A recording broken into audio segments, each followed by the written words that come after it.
Technical ઇન્સ્પેક્ટરનો વિરોધ જોવા મળ્યો. રાજ્યભરમાં ટેકનિકલ ઇન્સ્પેક્ટરનો રાજ્યભરમાં વિરોધ જોવા મળી રહ્યો છે. ત્યારે અધિકારીઓના વિરોધને લઈને અમદાવાદ આરટીઓ બંધ જોવા મળ્યું હતું અને ટેકનિકલ ઇન્સ્પેક્ટરની માંગ પૂર્ણ ન થતા તેઓ રોષે ભરાયા હતા અને અધિકારીઓ એક વર્ષથી સરકાર સમક્ષ માંગ કરી રહ્યા છે, છતાં માંગ ન સંતોષાતા વિરોધ કરવામાં આવી રહ્યો છે.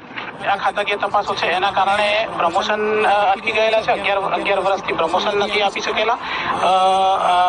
આ ઉપરાંત અમને જે નાઇટ ડ્યુટી કરવામાં આવે છે એ કન્ટિન્યુઅસ 7 સળંગ નાઇટ ડ્યુટી આપવામાં આવે છે.